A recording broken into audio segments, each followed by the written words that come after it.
В любом случае, высок риск исхищения для использования в террористических целях или для продажи на черном рынке. Под предлогом испытаний средств лечения и профилактики коронавирусной инфекции из Украины в научно-исследовательский институт имени Уолтера Рида сухопутных войск США вывезено несколько тысяч образцов сыворотки больных, большинство из которых относятся к славянскому этносу. Всем известно, с какой щепетильностью на Западе относятся к передаче за границу биоматериалов граждан западных стран. И неспроста, ведь в теории могут быть созданы биоагенты, способные избирательно поражать различные этнические группы. При этом деятельность биологических лабораторий, активность которых мы отмечаем с 2014 года, и реализуемая Соединенными Штатами программа так называемого реформирования украинской системы здравоохранения, привели к неуправляемому росту заболеваемости на Украине особо опасными и экономически значимыми инфекциями.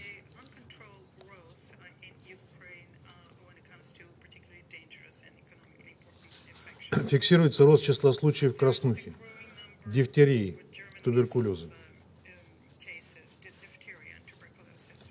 Заболеваемость корью увеличилась более чем в 100 раз. Всемирная организация здравоохранения объявила Украину страной с высоким риском вспышки полиомиелита. Есть свидетельства и о том, что в Харькове, где находится одна из таких лабораторий, в январе 2016 года от свиного гриппа умерли 20 украинских солдат. Еще 200 были госпитализированы. К марту того же года на Украине от свиного гриппа умерли уже 364 человека. Регулярными на Украине стали вспышки африканской чумы свиней. В 2019 году была зафиксирована вспышка болезни по симптомам, схожей с чумой. В то время как военно-биологические исследования на территории самих США были свернуты из-за опасности для американского населения, киевские власти, по сути, дали добро на превращение своей страны в испытательный полигон и использование жителей Украины в качестве потенциальных подопытных. Эти эксперименты с потенциальным риском в масштабах страны продолжались годами. Видим в этом еще одно подтверждение чудовищного цинизма западных кураторов Киева, которые на всех углах трубят о том, что как их заботит судьба украинского народа. Если верить данным агентства Reuters, то Всемирная организация здравоохранения рекомендовала Украине уничтожить имеющиеся особо опасные патогены во избежание утечек, которые могут привести к распространению болезней среди населения. Выполнил ли эту рекомендацию Киев, неизвестно. Имеющиеся в распоряжении нашего Минобороны материалы подтверждают, что все серьезные исследования повышенной опасности в биолабораториях Украины проводились под непосредственным руководством специалистов из США, которые обладали дипломатическим иммунитетом. Сейчас, по данным нашего Минобороны, киевский режим по требованию западных кураторов спешно заметает следы, чтобы к российской стороне не попали прямые свидетельства нарушения США и Украины статьи 1 КБТО. Происходит экстренное сворачивание биологических программ. Министерство здравоохранения Украины поставило задачу с 24 февраля полностью уничтожить биоагенты, находящиеся в лабораториях. При этом анализ инструкций должностным лицам лабораторий свидетельствует о том, что порядок ликвидации коллекций направлен на их безвозвратное уничтожение. Анализ актов уничтожения показывает, что только во Львове было уничтожено 232 емкости с возбудителем лептоспироза, 30 с тулеремией, 10 с бруцеллезом, 5 с чумой. Всего более 320 емкостей. Номенклатура и избыточное количество патогенов дают основание полагать, что работы проводились в рамках военно-биологических программ. Хотел бы отдельно обратиться к коллегам из Европы. Под боком Евросоюза все эти годы существовал полигон для крайне опасных биологических испытаний. Призываем задуматься о вполне реальной биологической угрозе для населения европейских стран, которую могут породить бесконтрольное расползание биоагентов из Украины, которое, как показал опыт COVID-19, невозможно остановить. И при таком сценарии накроет всю Европу. Представители США путаются в показаниях насчет вовлеченности США в военно-биологическую деятельность на территории Украины. Замгоссекретаря США Виктория Нуланд фактически подтвердила факт ведения в украинских биолабораториях опасных исследований военной направленности в ходе слушаний в Конгрессе 8 марта. На прямой вопрос сенатора Марко Рубио о наличии на Украине биологического или химического оружия она ответила, что там есть, цитирую, исследовательские структуры, которые не должны попасть в руки российских вооруженных сил. Конец цитаты. При этом Госдепартамент продолжает настаивать, что на территории Украины якобы нет подконтрольных США биолабораторий. В связи с этим хотели бы задать американской делегации вопрос.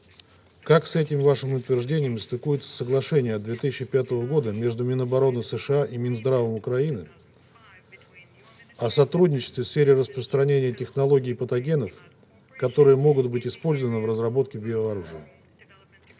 Этот документ есть в открытом доступе в интернете.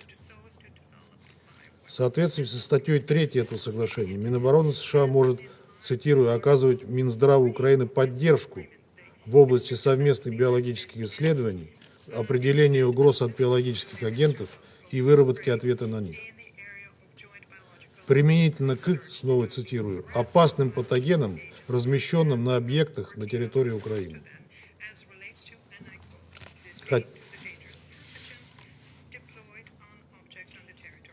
Хотим подчеркнуть, биологические угрозы в силу своей природы не знают границ.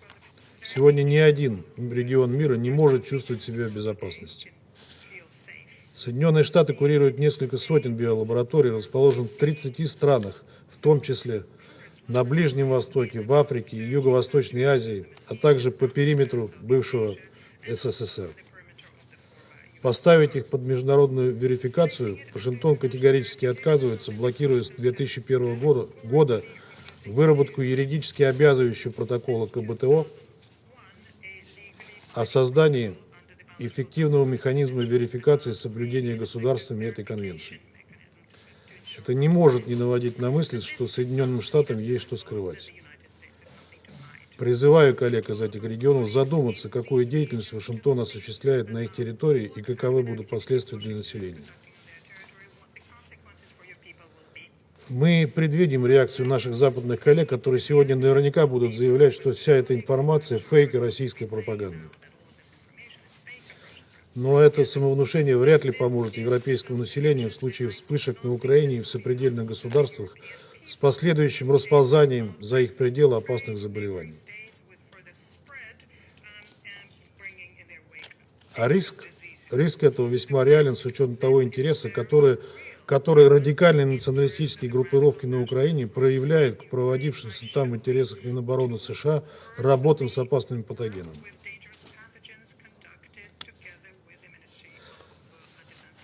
Нам известно и о том, что в случае любых таких инициатив Пентагон прямо рекомендовал своим украинским подопечным незамедлительно обвинить вооруженные силы Российской Федерации, якобы наносящие удары по научно-исследовательским и медицинским учреждениям, либо увязать инциденты с деятельностью российских диверсионных групп.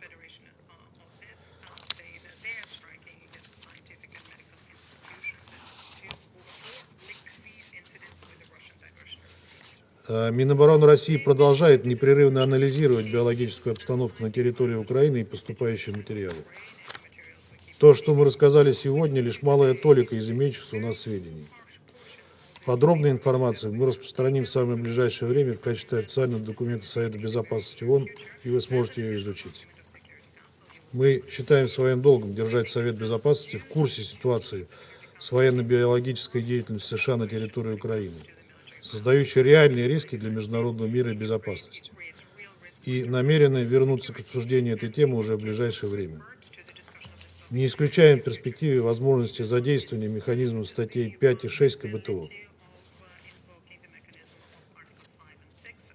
Пока же рассчитываем получить ответы от американской стороны на поставленные вопросы. Благодарю вас, госпожа председатель.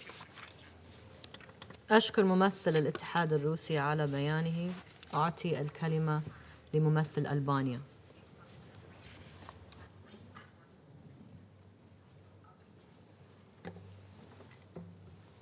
Thank you, Madam President. Let me thank USG Di Carlo and USG Nakamisutu for their information. I would like to make the following points. First, we meet at the request of Russia following allegations on a possible program of development of biological weapons in Ukraine. We listened to their statement very carefully. Madam President, any issue regarding weapons of mass destruction should never be taken lightly. As we just heard from the USG, the United Nations is not aware of any of the alleged program inconsistent with international treaty obligations, including on chemical or biological weapons. We heard about health facilities in Ukraine. We have heard repeatedly also a firm rebuttal at the highest levels from both the US and Ukraine.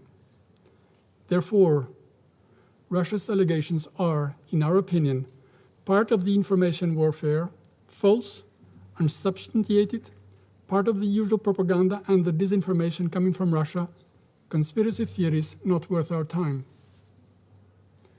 The Council should not be served with fantasies or story-eyed stories, but with proof, independently verified and corroborated. This is not the case. However regrettable all this is, it is hardly surprising since everything, absolutely everything we have been hearing from Russia regarding Ukraine has been false, fabricated, or distorted. These are all in the public space and do not deserve mentioning, but the real palme d'or goes to the Russian declaration just 2 days ago, according to which Russia has not attacked Ukraine. Well, as we saw last week, the UN General Assembly has a different account. In every other situation, everyone would have thought that this is a joke, except for the fact that this joke is destroying a country, is killing civilians, and is responsible for more than 2.5 million refugees and counting. That translates to 7,000 people per hour. Reportedly, this is also responsible for the death of several thousand Russian soldiers, but this is an issue for Russia and its people. All the more reasons for the immediate ceasefire and leave place to negotiations. Second, Madam President, Russia has a long and well-documented track record of using chemical weapons, including in attempted assassinations and in poisoning its own citizens, like the jailed opposition leader Alexei Navalny or the Skripals. Bellingcat reporting has been brilliantly able to make a direct and irrefutable link of the attempted deadly poisoning with GRU high officials. We should therefore be very worried that in spreading such disinformation, a crescendo of allegations about weapons of mass destruction could serve as yet another pretext for Russia to prepare the ground and use chemical or biological weapons during its ongoing invasion of Ukraine while accusing others. After all, Russia has accused Ukraine of genocide in Donbass, which is ridiculous. It has also accused Kiev of seeking to produce nuclear weapons, which is outrageous. It has accused Ukraine of bombarding its own cities, which is preposterous. As we have heard many times, including yesterday, Russia has and continues to support the regime of Bashar al-Assad in Syria, which has used chemical weapons against the civilian population. Dear colleagues, what should retain our attention and deserves our time is the escalating situation that is wrecking 2 countries, threatening a whole continent, and disrupting the entire world.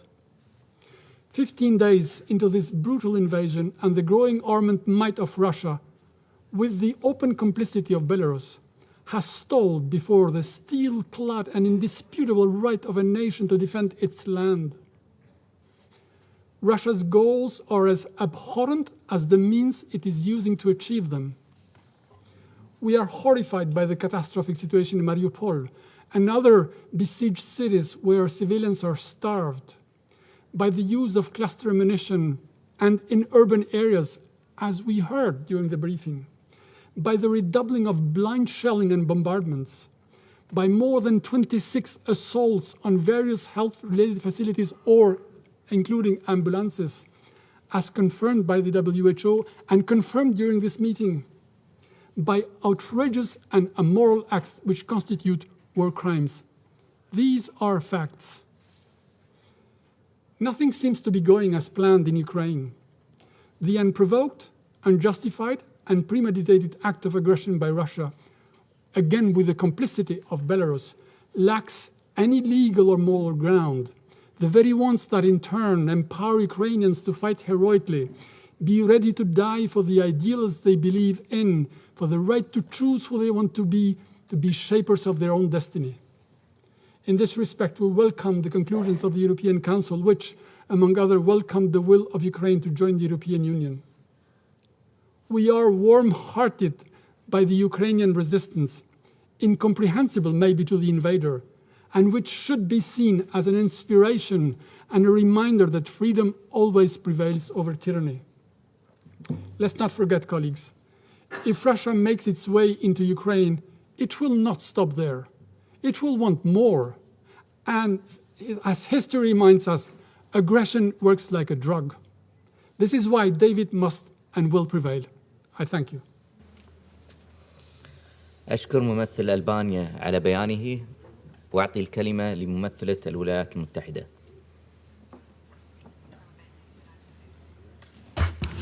Thank you, Mr. President. And thank you to our briefers for your remarks this morning. Russia asked the Security Council for today's meeting for the sole purpose of lying and spreading disinformation, and that is exactly what you have heard from the Russian PR this morning. You also heard from Ms. Nakamitsu that the UN is not aware of any biological or chemical weapons programs in Ukraine. Last month, Secretary Blinken laid out with tragic accuracy what Russia was about to do. He specifically warned that Russia would manufacture a pretext for attack and even cautioned that Russia would fabricate allegations about chemical or biological weapons to justify its own violent attacks against the Ukrainian people. Today, the world is watching Russia do exactly what we warned it would. Russia is attempting to use the Security Council to legitimize disinformation and deceive people to justify President Putin's war of choice against the Ukrainian people. And China, too, has been spreading disinformation in support of Russia's outrageous claims. I will say this once. Ukraine does not have a biological weapons program. There are no Ukrainian biological weapons laboratories supported by the United States, not near Russia's border or anywhere. So here are the facts. Ukraine owns and operates its own public health laboratory infrastructure.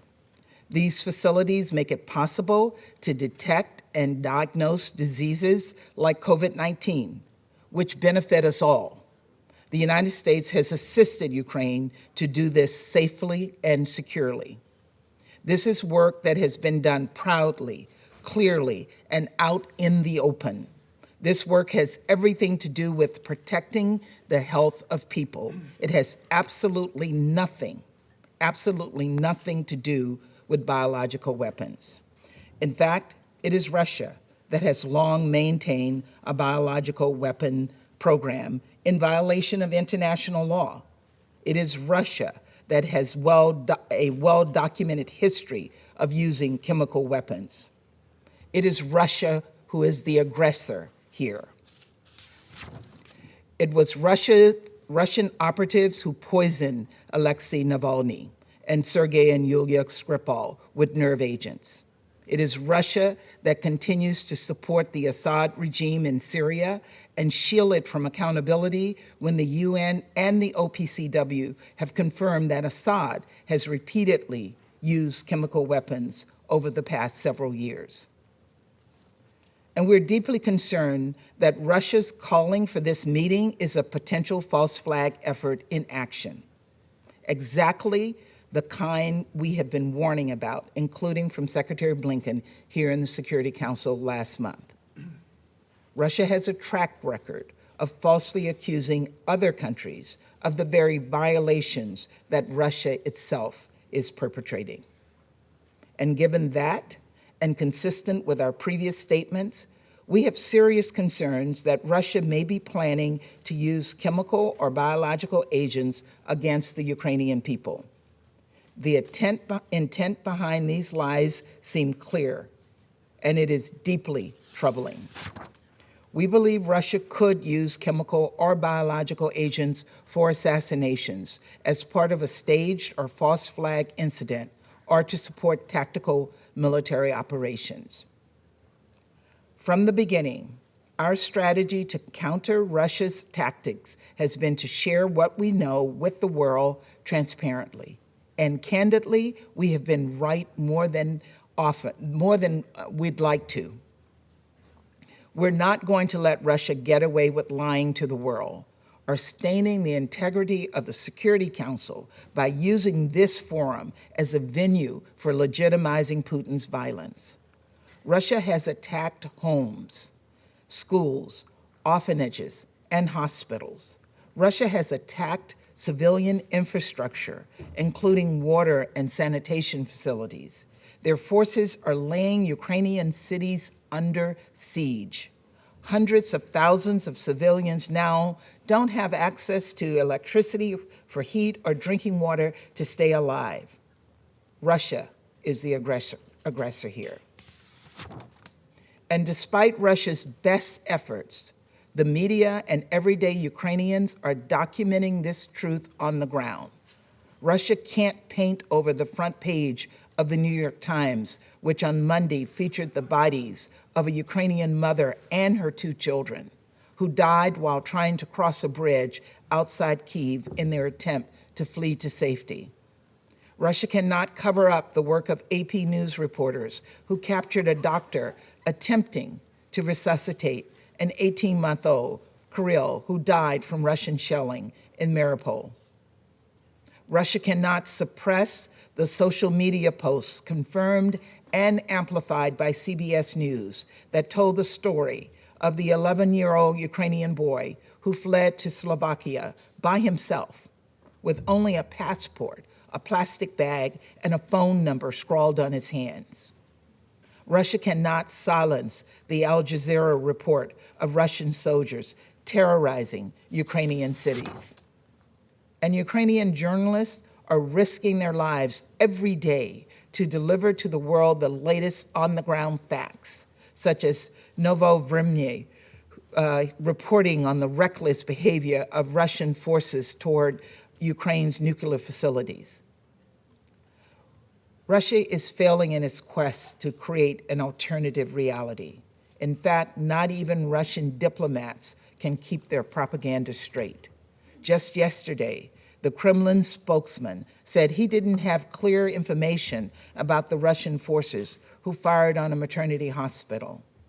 Then the foreign minister himself denied Russia attacked Ukraine at all, right before admitting that Russia deliberately targeted this maternity hospital in Mariupol. Their fabrications didn't matter because the world had already seen the searing images broadcast on CNN of bloodied pregnant women being evacuated from the scene of Russia's attack on the hospital. Even Russia's own citizens are tiring of such lies. Russian athletes are writing "No war" on their shoes and on TV cameras. Russian citizens are marching in the streets and protesting Putin's war of choice. And even Russian state TV pundits, Putin's own propaganda arm, have called for Putin to stop the military action. This is why we didn't object to holding today's meeting. Today's meeting has confirmed our predictions, revealed Russia's objectives to the world, and exposed Russia's lies for what they are, a malicious effort to cover for the atrocities being committed by Russia as part of their illegal and unprovoked attack on Ukraine. It is a page directly out of the Russian playbook, and it will not convince us one bit. The world is watching. Photographic and video evidence is mounting, and you will be held to account for your actions. We will not let atrocities slide. Unlike the Russian government, whose first instinct is to silence, we are confident that truth and transparency will prevail. We call on President Putin to end this unprovoked, unconscionable war against the Ukrainian people. Thank you. أشكر ممثلة الولايات المتحدة على بيانها وأعطي الكلمة لممثل فرنسا.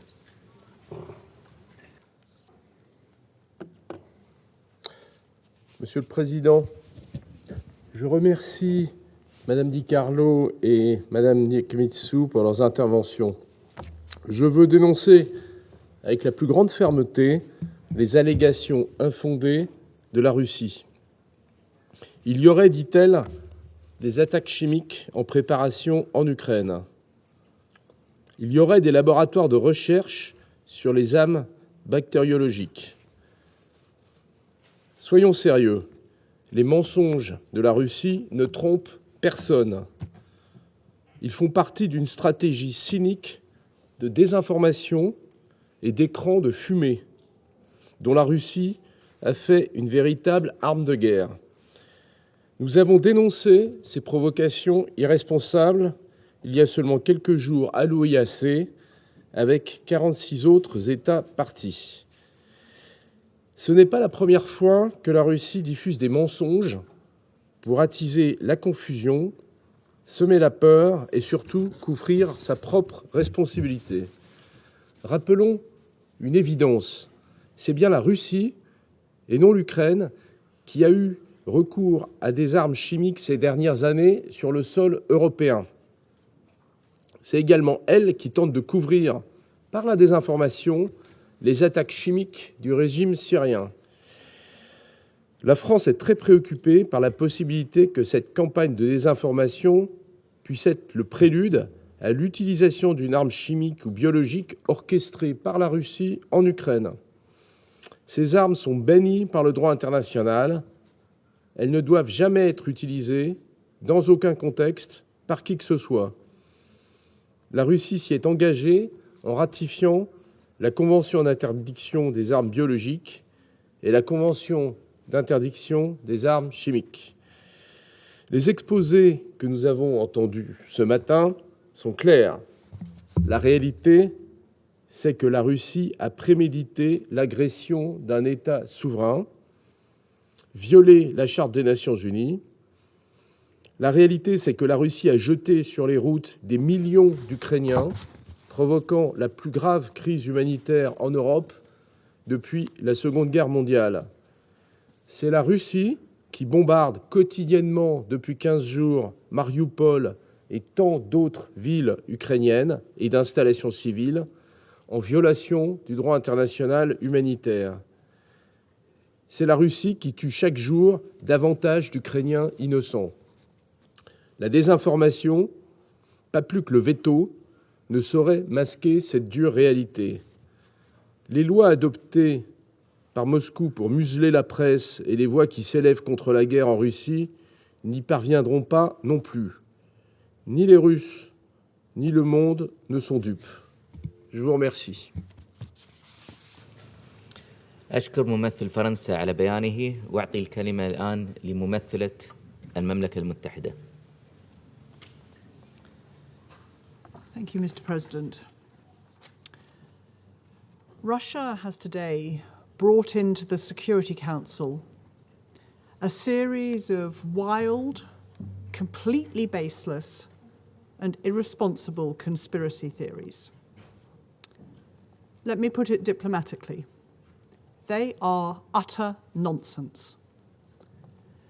There is not a shred of credible evidence that Ukraine has a biological weapons program. Ukraine is a state party to the Biological and Toxin Weapons Convention in good standing. As we've heard, the research facilities are established facilities set up to deal with public health hazards. The UN briefers today have confirmed this. This is yet another lie in Russia's disinformation campaign. They said they would not invade Ukraine. They then invaded. Foreign Minister Lavrov then said they hadn't invaded, and he repeated this absurdity yesterday. A whole pack of lies. They said Ukraine was preparing a dirty bomb. That was a lie too. They said yesterday that a pregnant woman staged her injuries in the Mariupol hospital bombing. That was a grotesque lie. Russia is sinking to new depths today. But this council must not get dragged down with it. So let's get back to the facts. Russia is invading Ukraine in violation of international law. Russia is killing hundreds of civilians through indiscriminate shelling of Ukrainian cities. It is using cluster munitions and thermobaric rockets, weapons designed to inflict maximum damage wherever they are deployed. It is targeting hospitals and schools and committing war crimes. Thousands of Russian and Ukrainian soldiers are dead, deaths that will shatter the lives of families they've left behind. 2.5 million Ukrainians have become refugees. 1 million children forced to flee from President Putin's invasion. This is a war of choice that Russia needs to end. Colleagues, Russia has broken its commitments under the Charter, but we must not let it subvert the multilateral system itself. As the UN said today, Russia is now putting at threat the global framework for peace and security. The Security Council is responsible for addressing many serious conflicts around the world. We have important work to do. We do not sit in this chamber to be an audience for Russia's domestic propaganda. And we should not allow Russia to abuse its permanent seat to spread disinformation and lies and pervert the purpose of the Security Council. Let us resolve today that this Council remains focused on the real threats to international peace and security. I thank you. أشكر ممثلة المملكة المتحدة على بيانها وأعطي الكلمة لممثل الهند.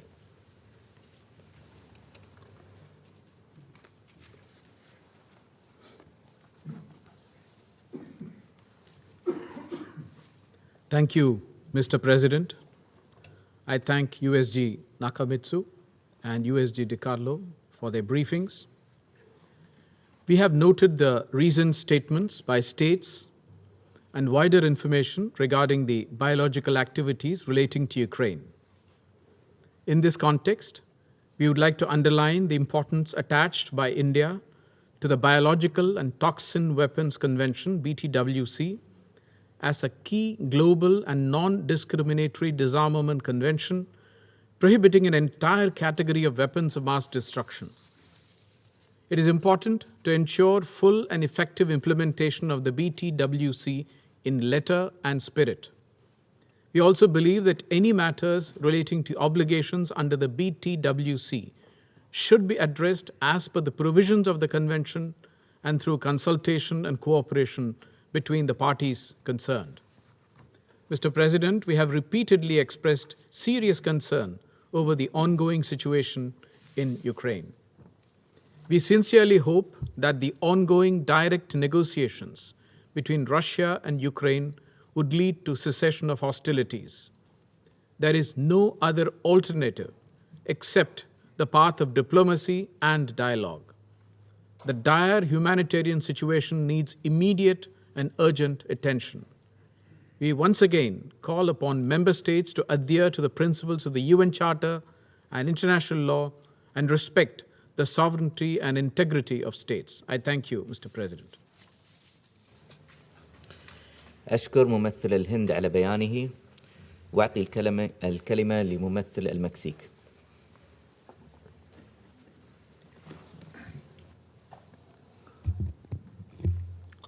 Gracias, señor presidente. Agradecemos las presentaciones de la subsecretaria Rosemary DiCarlo y de la alta representante Nakamitsu y tomamos nota de la información que nos han compartido. Igualmente, hemos escuchado con interés la declaración del vocero del secretario general en el sentido de que la Organización Mundial de la Salud no tiene conocimiento de actividad alguna por parte del gobierno ucraniano contraria a sus obligaciones derivadas del Tratado sobre Armas Biológicas, lo cual ha sido reiterado en esta sesión por la alta representante para temas de desarme de la ONU. México está comprometido con el cumplimiento de la Convención para la prohibición del desarrollo, la producción y el almacenamiento de armas bacteriológicas y toxínicas. Es un tratado fundamental del régimen de desarme de las Naciones Unidas y en casos de controversias, estas deben ser atendidas mediante los mecanismos establecidos por la propia Convención, toda vez que no se dispone de un mecanismo de verificación externo, como es el caso de las armas químicas. Por ello, es oportuno recordar que el artículo 5 de dicha convención estipula que los Estados partes se comprometen a consultarse y a cooperar entre sí en la solución de los problemas que surjan con relación al objetivo de la convención o en aplicación de sus disposiciones, y que las consultas y la cooperación podrán realizarse mediante procedimientos internacionales pertinentes en el ámbito de las Naciones Unidas y de conformidad con la Carta.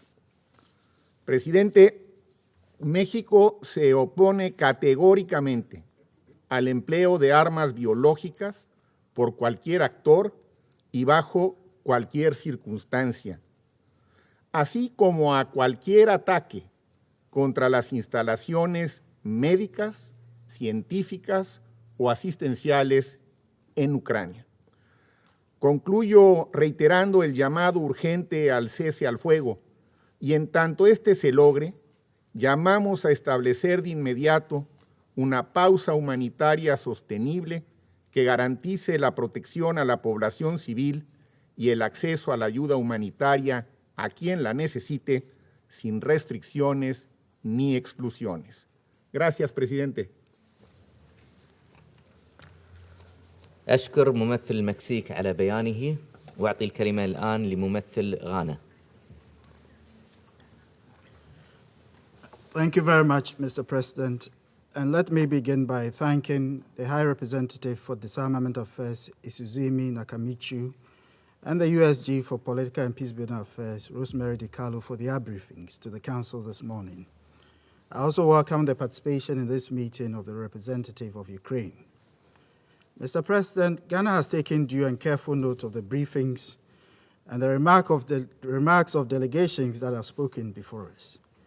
We believe that on account of the information before us, a determination of Ukraine's biological programs can only be made after further assessment by relevant institutions, such as the World Health Organization, to establish the situation of the biological laboratories under consideration and the state of infectious disease research that were being undertaken therein. It is in this regard that we urge the parties to respect the call for an unconditional and immediate ceasefire and for the Russian Federation to withdraw all of its invading troops from the internationally recognized borders of Ukraine, bearing in mind the incalculable consequences that an accidental or deliberate release of chemical or biological agents in the conflict theater could have on the populations in and around Ukraine, but also on global stability and an already fragile security environment. The weaponization of chemical and biological agents in the war in Ukraine or anywhere else would be wrong, and that should not even be contemplated.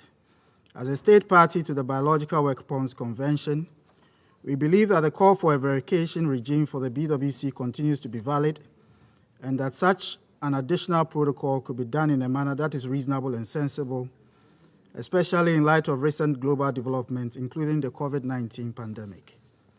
Ghana remains deeply concerned about the escalation of military bombardments in several cities of Ukraine, which have given rise to a rapidly deteriorating humanitarian situation described by many as the worst in Europe since the end of the Second World War. We are also concerned by the transmission of shocks of the war in Ukraine within the global economy and the disproportionate impact that developing countries and small economies are having to bear on account of this war, many of whom are already in the throes of the COVID-19 pandemic and contend with the deaths of several thousands from the socioeconomic consequences of the pandemic beyond the scope of global attention. International solidarity is therefore important even as we maintain global cohesion and stability.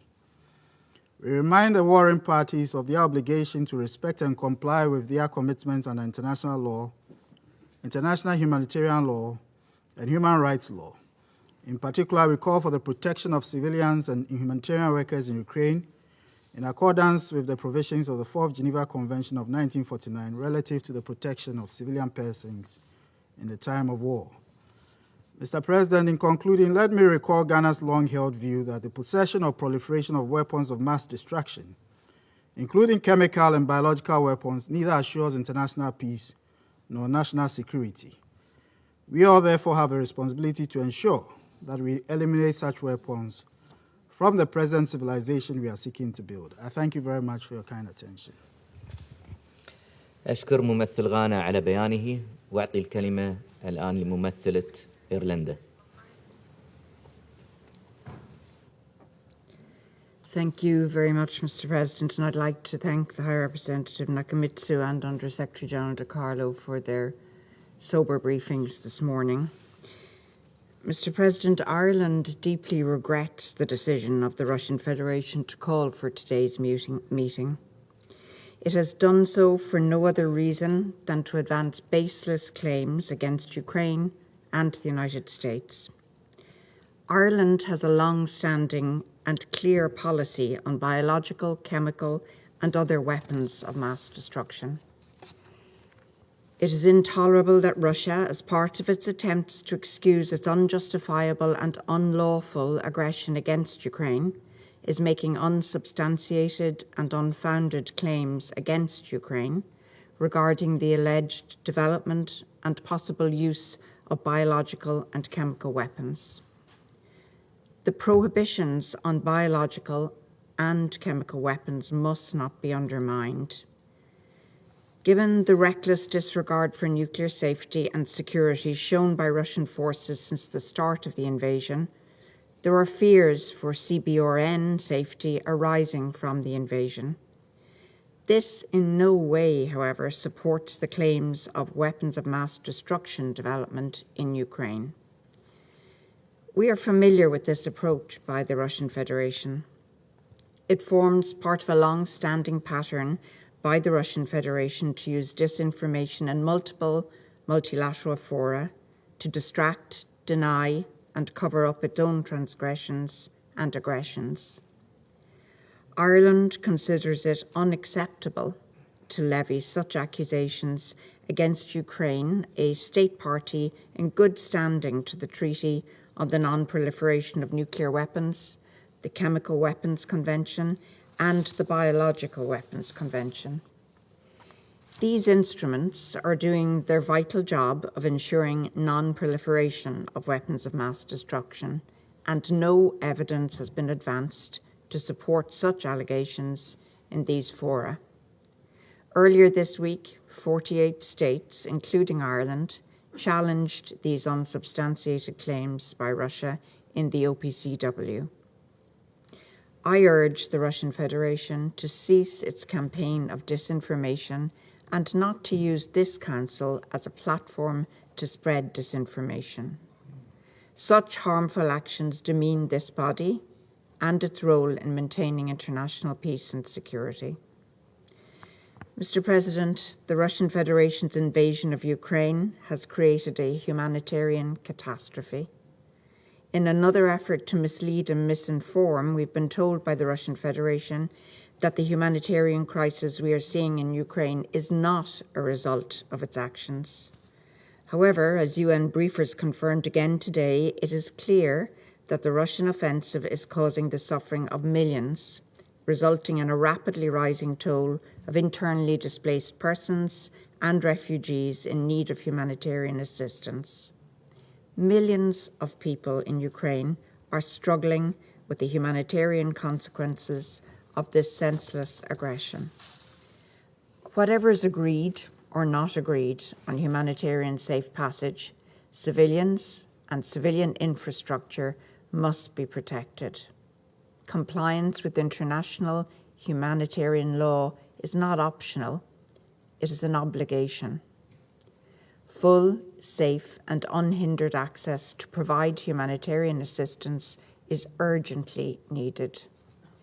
Mr. President, one more time, Ireland urges the Russian Federation to immediately cease hostilities, unconditionally withdraw from the entire territory of Ukraine, and refrain from further threat or use of force of any kind against Ukraine. It is beyond time to choose dialogue and diplomacy as the only pathway to resolve this conflict. Thank you, Mr. President. أشكر ممثلة إيرلندا على بيانها وأعطي الكلمة لممثلة النرويج.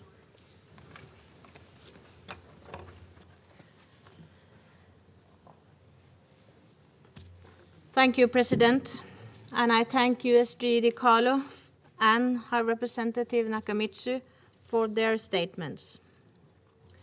2 weeks ago, the Russian Federation, in blatant violation of international law, chose to wage an outright war against its peaceful neighbor, Ukraine. We reiterate our condemnation of this act of aggression. A few days later, Russia misused its veto to prevent the Security Council for fulfilling its mandate to maintain international peace and security. And today, Russia has called for a meeting based on an uncorroborated narrative, insinuating that Ukraine is developing biological weapons. This impacts the credibility of this Council. Let us not forget the real threat to international peace and security that we are witnessing, an illegal war waged by the Russian Federation against another sovereign UN member state. And we condemn the use of cluster munition by the Russian Federation, confirmed here today. The Russian invasion was preceded by fabricated claims and unfounded allegations. And it is intolerable that Russia now makes the unsubstantiated claim that Ukraine was preparing aggressive action with the use of biological weapons. Similar allegations have also emerged when it comes to chemical weapons production. As we heard from the UN briefers, they are not aware of that Ukraine has developed or planned to use either chemical or biological weapons. President, Norway remains a staunch supporter of the Biological Weapons Convention, which remains one of the pillars of disarmament and the non-proliferation of weapons of mass destruction, together with the Non-Proliferation Treaty and Chemical Weapons Convention. And we condemn any use of such weapons, which would constitute a clear violation of these conventions. The convention have established a total ban on chemical and biological weapons. All states parties were obliged to destroy their stocks of such weapons when they entered into these two agreements. Universal adherence and full implementation by all state parties are key. And I would like to remind that Russia must, as a party to both conventions, uphold their international obligation just like all states parties must. Chemical and biological weapons cannot and must not be used in war. President, I'm deeply concerned by the growing humanitarian crisis in Ukraine, and we are appalled by the blatant lack of respect for international humanitarian law displayed by the Russian military forces. In particular, the blatant disregard for their obligation to protect the Ukrainian civilian population.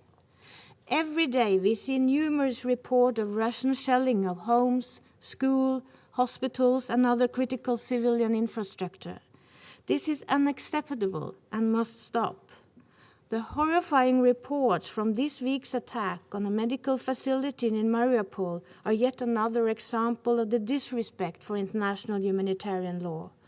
The space for humanitarian action must be restored, and it must be protected in a way that ensures continuous and sustained humanitarian access. Russia must end this war now. We need a withdrawal of all forces and engagement in good faith toward a political solution. Diplomatic solution must prevail. Thank you. أشكر ممثلة النرويج على بيانها وأعطي الكلمة لممثل الصين. 谢谢主席先生。主席先生，乌克兰形势仍在急剧演变，复杂性和敏感性不断上升。当务之急还是要加大外交努力，缓和紧张局势，推动乌克兰问题尽快回到政治解决的轨道上来，同时防止出现大规模人道主义危机。停火止战是国际社会的普遍愿望，和平谈判是唯一可行的现实手段。近期，俄罗斯和乌克兰已进行多轮直接对话谈判，两国外长昨天也举行了高级别会晤，这都是向和平目标迈出的积极步伐。国际社会要继续鼓励和支持俄罗斯和乌克兰的谈判，并为此创造必要的环境和条件。中方将同国际社会一道，继续为缓和局势、谋求和平做出努力。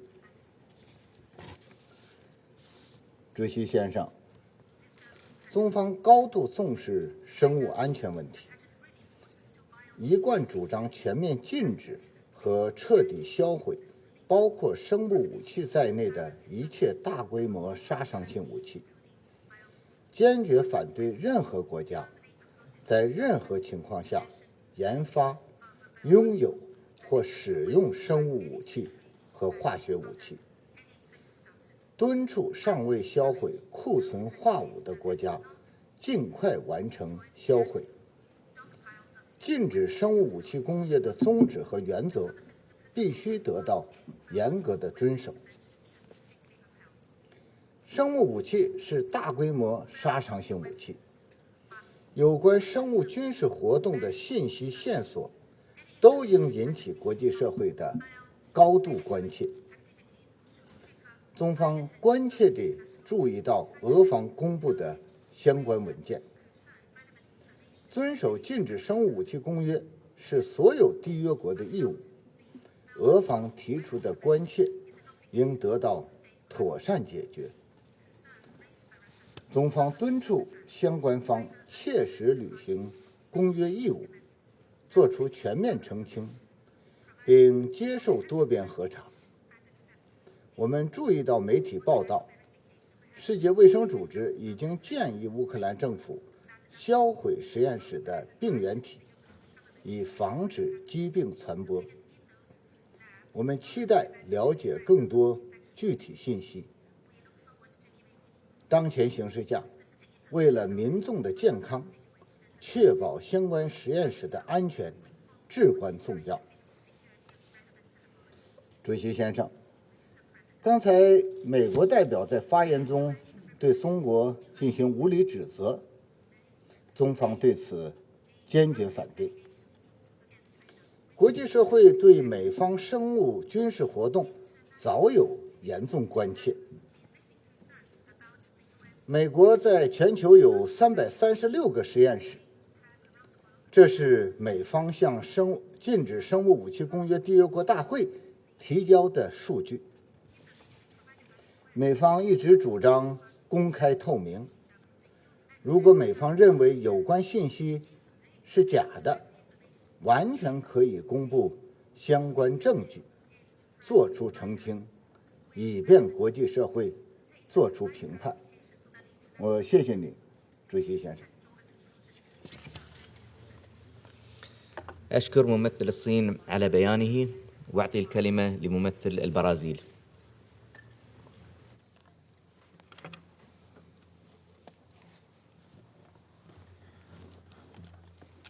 Thank you, Mr. President.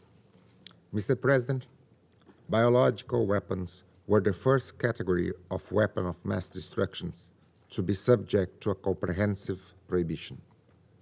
The Biological Weapons Convention, BWC, adopted in 1972, binds all state parties to the obligation to, and I quote, never in any circumstances to develop, produce, stockpile, or otherwise acquire such weapons, end of quote.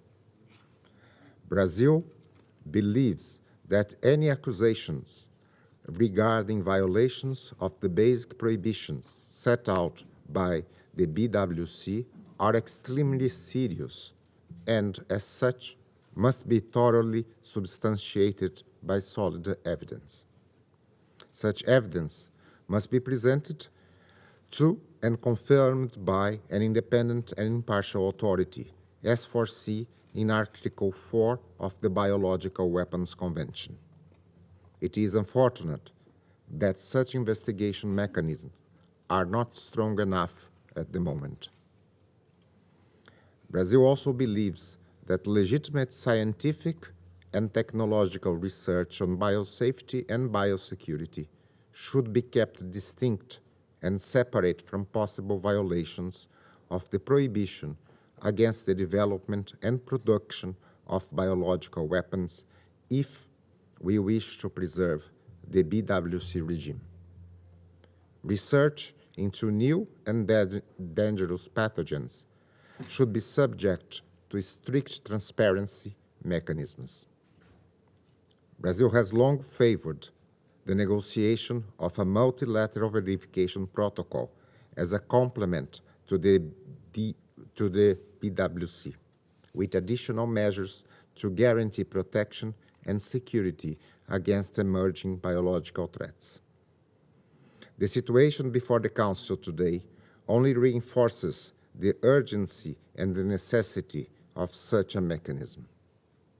Brazil strongly condemns the use or threat of use of weapons of mass destruction, including biological and chemical weapons, anywhere, by anyone, under any circumstances.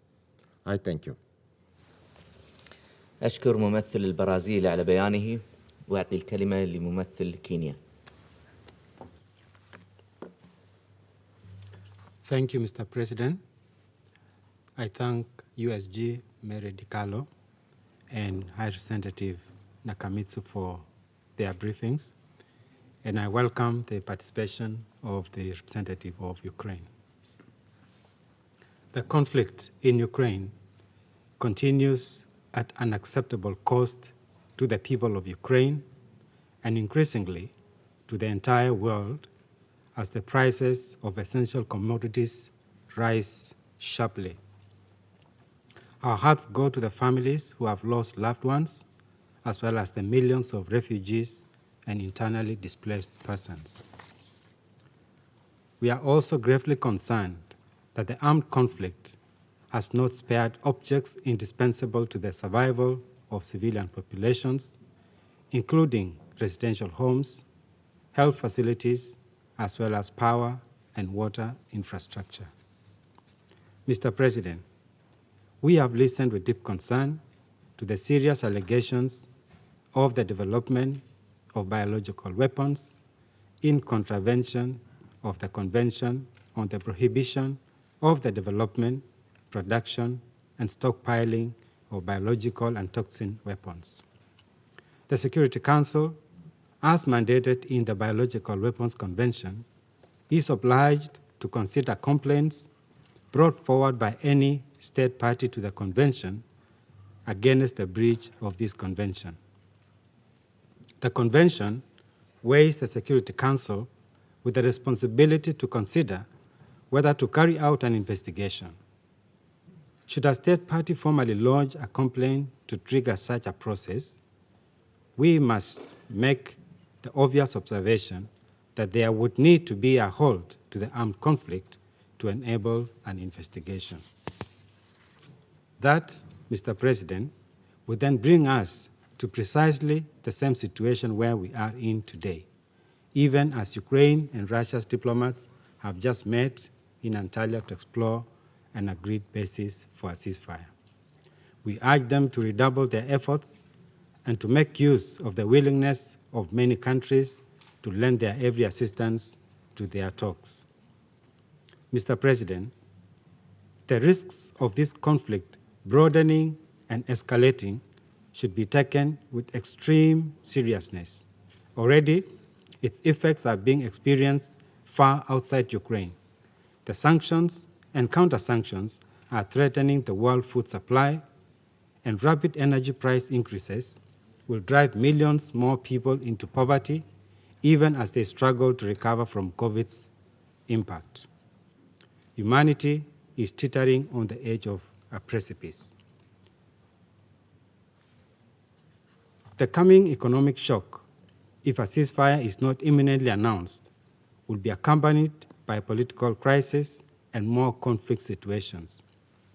In regard to the serious allegations we have had, whatever action is undertaken in the Security Council should be matched by a newfound commitment by all member states to the Biological Weapons Convention.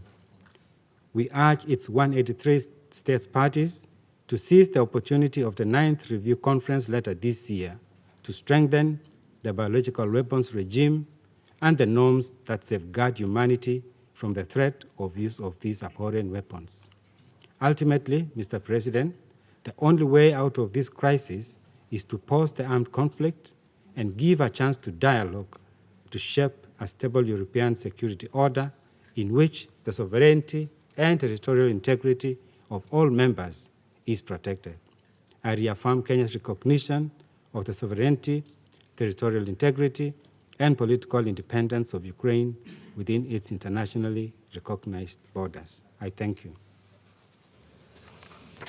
أشكر ممثل كينيا على بيانه وأعطي الكلمة لممثل الغابون.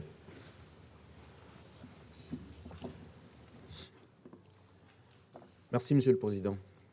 Je remercie le secrétaire général adjoint, Madame Di Carlo et Madame Nakamitsu pour leur exposé et les informations qu'ils nous ont livrées. Et salue la participation à ce débat de notre collègue de l'Ukraine. Nous tenons cette réunion dans un contexte marqué par le risque d'utilisation d'armes de destruction massive.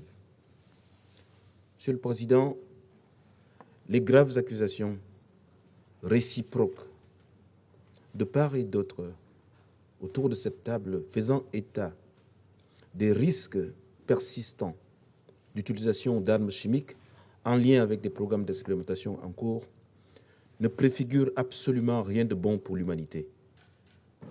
Mon pays appelle les parties à s'en tenir au strict respect des dispositions pertinentes de la Convention sur les armes biologiques qui interdit formellement l'utilisation des armes à large spectre ainsi que leur mise au point, leur fabrication et leur stockage. Mon pays, en tant qu'État membre de la Convention des Nations Unies sur l'interdiction des armes biologiques, réaffirme son opposition à toute utilisation ou toute toute forme d'armes biologiques et appelle les belligérants à s'abstenir de recourir à de telles armes et à respecter le droit international. Le Gabon réitère son attachement au règlement pacifique des différends entre États membres des Nations Unies et nous continuons d'appeler les parties à la désescalade et à s'investir dans les négociations en cours afin d'arrêter les souffrances des populations civiles qui payent un lourd tribut depuis le début des hostilités en Ukraine. Monsieur le Président, il est fondamental que ce Conseil s'élève au-delà de la logique de confrontation et de condamnation pour faire prévaloir la recherche d'une solution crédible afin d'éviter un embrasement dont nul ne peut prédire les conséquences. La diplomatie doit reprendre le dessus. C'est une exigence et même une urgence si nous voulons rétablir la paix et la sécurité en Ukraine. Nous devons offrir une véritable alternative au langage assourdissant des armes et aux menaces d'utilisation d'armes non conventionnelles. Le Conseil de sécurité ne peut pas et ne doit pas être le lieu d'échange d'invectives et de réaffirmation des rivalités. Il doit plus que jamais se réconcilier avec sa vocation de fabrique de solutions pour le règlement des conflits et des crises. Je vous remercie. أشكر ممثل غابون على بيانه. طلب ممثل الاتحاد الروسي الكلمة للإدلاء ببيان آخر. أعطي له الكلمة. Благодарю вас, господин председатель. Какие выводы можно сделать из сегодняшней дискуссии? Как мы и предполагали, мои западные коллеги прежде всего, никто из них не говорил по существу поставленного нами вопроса. Когда моя американская коллега метала громы молнии, обвиняя нас, как мы и предполагали, в пропаганде, вспомнились две вещи. Во-первых, наша русская пословица «На варе и шапка горит», «Guilty mind is never at ease». Чем громче и голословнее пытаются свалить вину на нас наши коллеги, тем больше мы убеждаемся, что попали в точку, рассказывая про их достаточно нелицеприятную деятельность на Украине.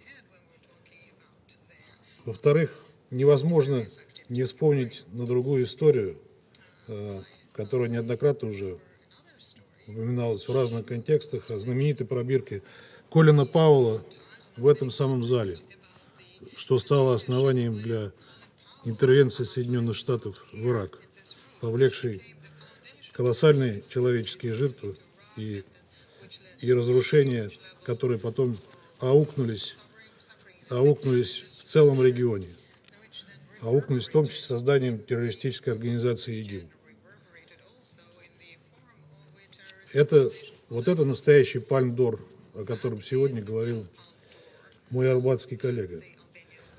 Многие из вас ссылались на то, что он неизвестно о военных биологических программах на Украине. Но это не значит, что их не было в реальности. Военные разработки – это секретное предприятие, о котором те, кто его осуществляют, не докладывают госпоже Накамицу. Мне вспоминается Рака и Масул, которые были стерты с лица земли и похоронили под их руинами тысячи мирных жизней силами коалиции во главе с Соединенными Штатами. И эти трупы лежали там несколько месяцев. Я что-то не припомню праведного гнева со стороны коллег по этому поводу. Мы неоднократно поднимали этот вопрос на заседаниях СБ, но тема просто умерла. Никто предпочитает ее не вспоминать. Зато мы ежедневно слышим о зверствах российской армии, ежедневных атаках на госпитали, детские сады, школы, роддомы, использовании кластерных бомб, что неоднократно опровергалось нашим Министерством обороны. Роддом номер 1 в Мариуполе стал нарицательным в этом отношении.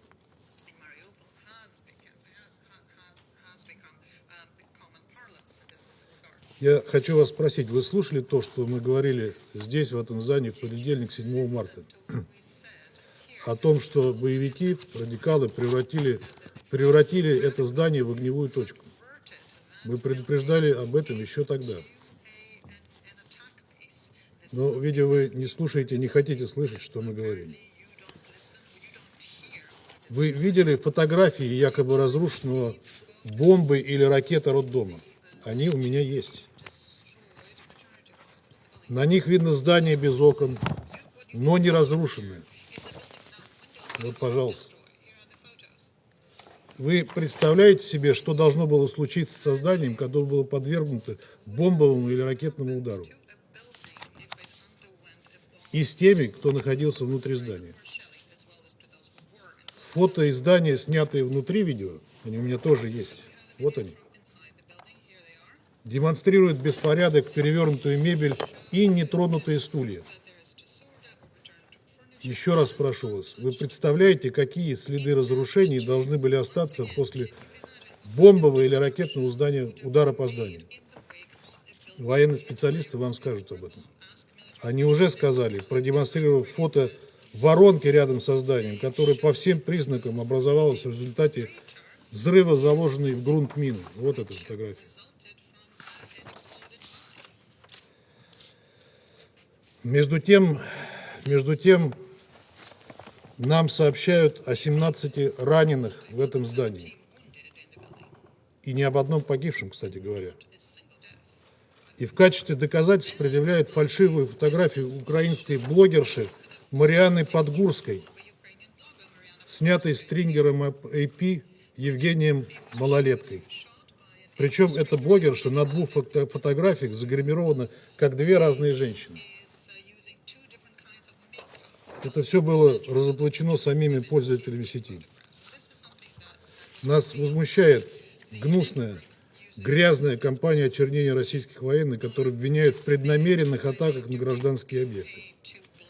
Вы обвиняете нас в пропаганде и фейках, совершенно игнорируя то зашкаливающее количество фейков, пекущихся в центрах, в украинских и западных центрах специальных психологических операций.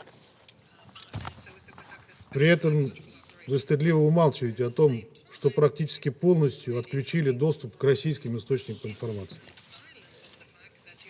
Мы за эти дни узнали много нового о свободе слова, чемпионами которой вы себя представляете. Хочу ответить своей британской коллеге, она была не одна, кто упоминал об этом, процитировав министра Лаврова, как всегда, не полностью, о том, что он сказал, что мы не начали войну. Я вам предоставляю точную цитату. Мы не начали эту войну, мы хотим ее завершить. Эта война действительно началась не нами, началась 8 лет назад киевскими властями на Донбассе. Вчера в интернете появилось видео, на котором украинские люди в военной форме, где-то под Харьковом, как сказано там, предположительно сбивают российский военный самолет из переносного зенитно-ракетного комплекса. Рядом стоит автомобиль, на котором предположительно эти люди прибыли. У меня есть эта фотография. Белого цвета, предположительно Toyota, на котором видна надпись Организации Объединенных Наций.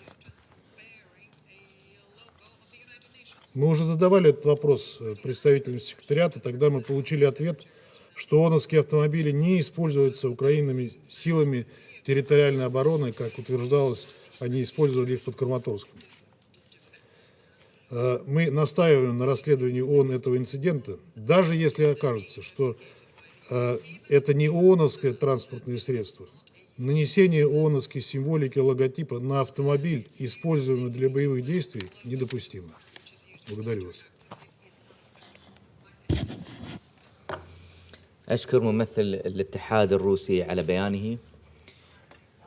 طلبت ممثلة الولايات المتحدة الكلمة للإدلاء ببيان آخر. أعطي لها الكلمة. I know that you expect me to respond, but we're not going to give any more airtime to the lies that you're hearing today. It's beneath this council And there's only one aggressor here, and that is Russia. And we hope they will be able to find it in their conscience to end the attacks and stop the suffering of the Ukrainian people. Thank you.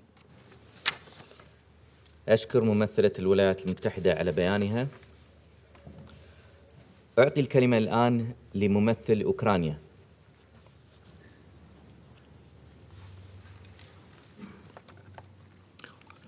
Well, thank you, Mr. President. Distinguished members of the Security Council, Madam Under-Secretary General DiCarlo, Madam Under-Secretary General Nakamitsu. I should also acknowledge the presence of a separate category here, a representative of the aggressor state who sits in the seat of the Soviet Union in the Security Council, the status of which was recognized by the General Assembly Resolution ES 11/1, and that is the status of aggressor state. There is already a long record of Russian lies established here in the Council, and only the recollection of the items of lies over the last 2 weeks will take perhaps an hour or so. But let me mention just a couple lowest of the lowest, and I would not hesitate to mention them again after the representative sitting in the Soviet seat just referred to them. Let me quote his kingpin, Russian Foreign Minister Lavrov, who said yesterday, indeed, I quote, "We do not plan to attack other countries. We did not attack Ukraine either." End of quote.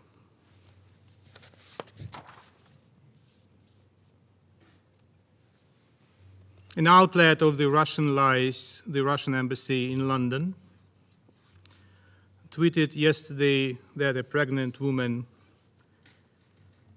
is in the attacked maternity hospital in Mariupol, was wearing makeup and was playing multiple roles of pregnant women.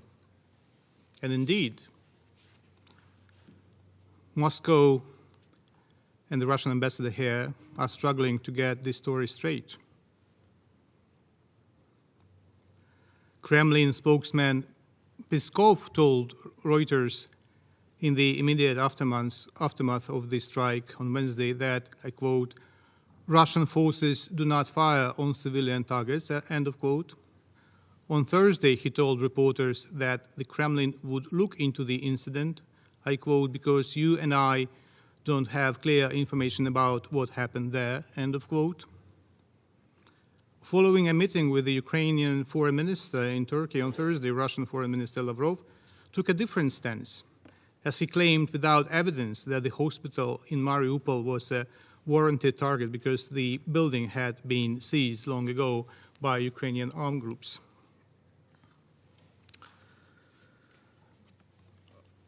Let me share with you a very good news. Miss Mariana, the pregnant woman, gave birth to a healthy daughter last night. Her name is Veronica. Here she is with her father. No matter what the Russian lies are about herself, her family, and the incident. Mr. President, whatever the gentleman in the Soviet seat may say in reply is most probably useless. We need to hear directly from the mastermind of the war crimes committed so far. As we established that he was out of loop on many occasions, having no clue what was going on the ground. We know quite well that the manic obsession with which Putin fantasizes about non-existent biological or chemical weapons or hazards in Ukraine is very dangerous. It may actually point at Russia preparing another horrific false flag operation. So what else are you going to use against Ukraine? Cruise missiles, multiple rocket launchers, heavy aerial bombs? We have already experienced all of this. What is next? Ammonia, phosphorus? And what will be the next target? One more residential building? One more maternity hospital? One more school? Or maybe one more cultural heritage site? Russian troops have already hit all these sites, all of them. By calling this meeting, the aggressor state has shot itself in foot once again. Ukraine runs a health system that is totally in full compliance with its international obligations and in full cooperation with all relevant international organizations. The rest is a bunch of insane delirium of Putin and his henchmen, including the Russian mission to the United Nations. Russia does not give a monkeys about safety of its own citizens, including thousands of decomposing bodies of Russian soldiers sent by Putin to Ukraine to this ongoing carnage. I regret that the Security Council is being now manipulated by the Russian Federation to promote such an insane delirium. It is an utmost disregard by the Russian Federation of the members of the Security Council. Finally, it is detrimental for the Council's credibility.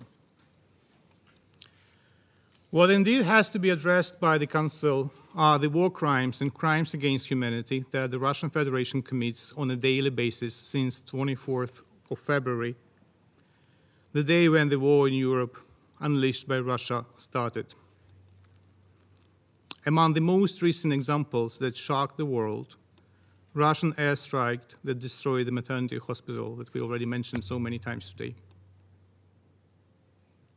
Russian indiscriminate shellings and airstrikes have almost destroyed Mariupol, one of the most beautiful cities on the Azov Sea, and killed 1,582 civilian residents of that city, according to the local administration. For the first time since the World War II, people are being buried in mass graves in Ukrainian cities. I would like to use this opportunity to ask the gentleman in the Soviet seat, if you are really connected, wired to Moscow, please talk to Moscow to release the kidnapped mayor of the city of Melitopol. Please help us get him back from the arms of the invaders. Kharkiv, Chernihiv, Sumy, Izium, Akhtirka, Volnovakha, and many other Ukrainian cities are being razed to the ground. Documents and maps seized by the Ukrainian troops from Russian prisoners of war confirm that bombardments of residential areas had been planned in advance. Captured Russian pilots at today's press conference in Kiev have reconfirmed that they deliberately dropped the bombs on residential areas. The number of civilians killed by the Russian troops exceeds military losses. Many people have lost their homes. More than 1.5 million left Ukraine, almost 2 million by now, across the western border. Hundreds of thousands, if not millions, became IDPs. Only from Kharkiv, 600,000 people were evacuated by trains. The main efforts are now focused on ensuring safe passage of civilians through humanitarian corridors. Unfortunately, the arrangements are often violated by the Russian troops. Awful pictures and footages taken near the destroyed bridge in Irpin with killed civilians, including entire families who tried to flee the occupied areas, have circled and horrified the globe. Russia must not use civilians as hostages in human shield. by exposing cities to indiscriminate shelling and creating a dire humanitarian situation, deliberately shelling civilians during the evacuation from the besieged Ukrainian cities. Russia is forcing civilians to flee their homes and providing only a corridor to its territory or to Belarus. So-called green corridors proposed by the aggressor for sending people to Russia and Belarus could be considered as forcible deportation of protected persons according to international humanitarian law. Mr. President, Ukrainian people are being killed and Ukrainian cities are being destroyed as we are compelled to listen to the Russian absurd fakes in the Security Council. Fakes created in a desperate attempt to whitewash the war against Ukraine. Russian aggression threatens us all, and there is an urgent need to be resolute in countering uncivilized, barbaric, and mean actions by Russia. The sooner the aggressor is stopped and held accountable for his crimes, the safer our world will be. I will not end before I read several paragraphs from an open letter from 194 Nobel laureates. I quote, "The undersigned Nobel laureates voice our support for the Ukrainian people and the free and independent state of Ukraine as it faces Russian aggression." 194 Nobel laureates. In a move that recalls the infamous attack of Nazi Germany on Poland in 1939, using similar tricks of feigned provocation, the government of the Russian Federation, led by President Putin, has launched an unprovoked military aggression, nothing else but a war against its neighbor, Ukraine. We choose our words carefully here, for we do not believe the Russian people have a role in this aggression. We join in condemning these military actions and President Putin's essential denial of the legitimacy of Ukraine's existence. We respect the calm and the strength of the Ukrainian people. We are with you. Our hearts go out to the families and friends of all Ukrainians and Russians who have died and been injured already. May peace come to this piece of our beautiful world. End of quote. I thank you. أشكر ممثل أوكرانيا على بيانه. لم يعد هناك أي أسماء مدرجة على قائمة المتحدثين. رفعت الجلسة.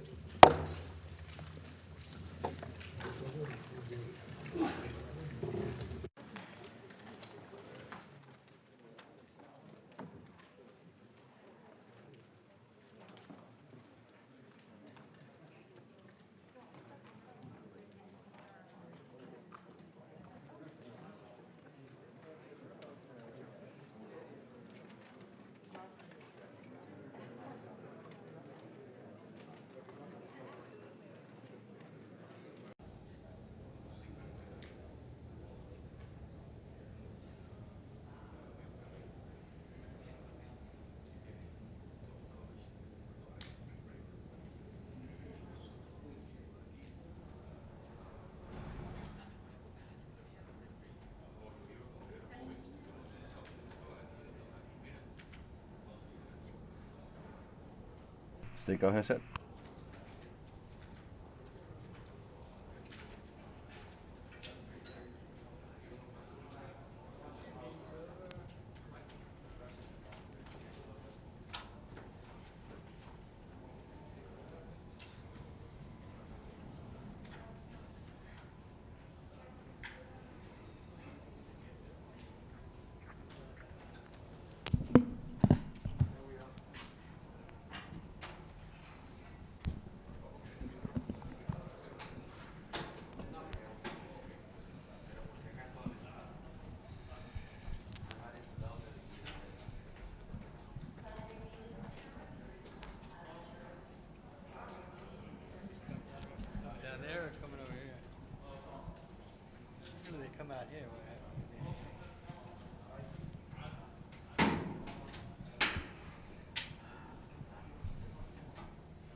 listen to the boss.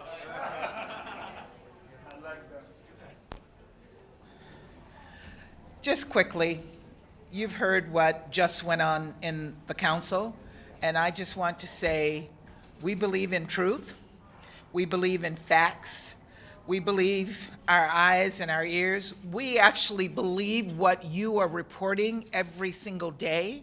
We believe independent media. We believe the world is bearing witness to a war of Russian aggression, and no matter how much Russia tries, it can't change that.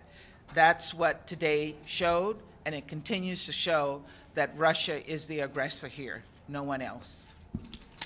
Thank you.